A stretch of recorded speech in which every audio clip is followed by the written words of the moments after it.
Ada orang yang tadinya baik sekali akhlaknya, bagus ibadahnya, tiba-tiba jadi kaya. Lupa. Itu semua cobaan dunia. Itu semua godaan dunia. Nah, begitu juga para sahabat dulu, kasihan. Oh, bertahan, hebat. Tiba-tiba dilihat harta rampasan perang, tergoda dan fatal akibatnya. Akhirnya apa? Kalah umat Islam.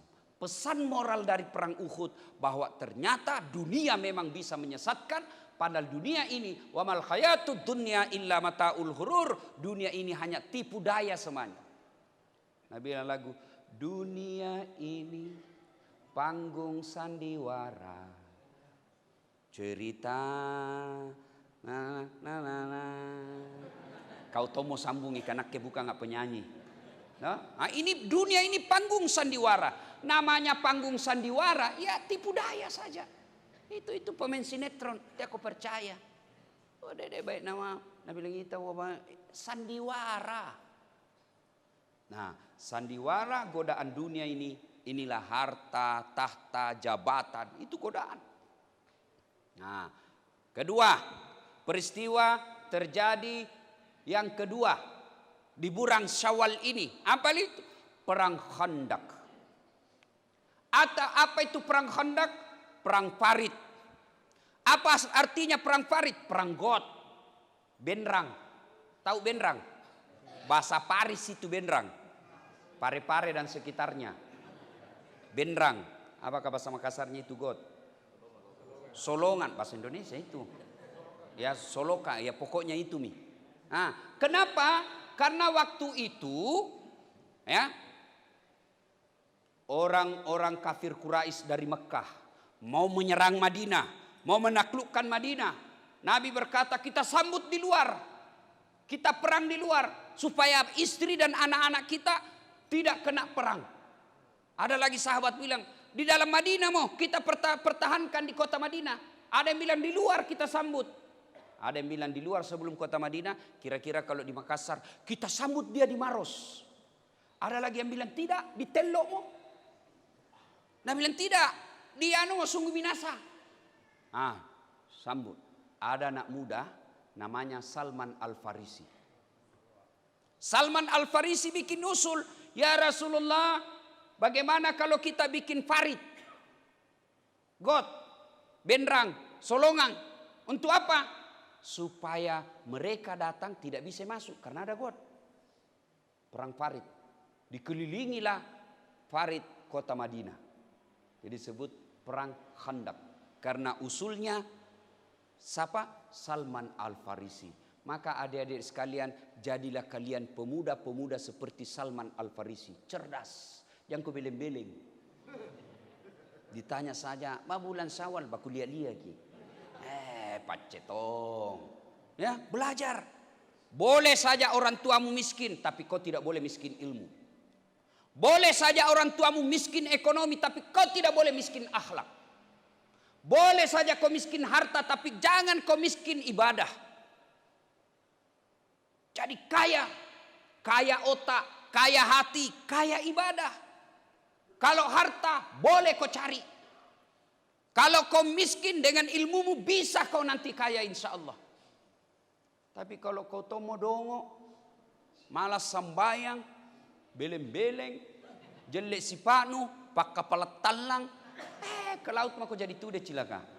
Kun dulu anak-anak bilang begitu, nenek nugawang. Nah ibu bapak saudara-saudara sekalian, nah Salman Al-Farisi pemuda pendatang pak, bukan asli Madinah, pendatang. Dia bilang, ya Rasulullah, saya pernah lihat di Persia. Itu ada perang, mereka bikin God. Mereka bikin pertahanan melalui God. Maka dibikinlah God. Lalu God itu dikasih tombak-tombak tajam. Datanglah serbuan kafir Quraisy dari Madinah. Begitu dia naik kuda, ada God. Jatuh mereka kena tombak yang terpasang. Akhirnya mereka bertahan di situ. Bertahan berhari-hari, mereka kedinginan, kena dingin sekali karena waktu itu cuaca.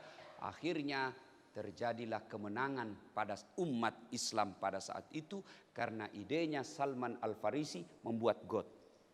Kejadian kedua di bulan Syawal. Tadi pertama apa? Perang Uhud. Yang kedua perang Khandaq. Dan yang ketiga perang Hunain.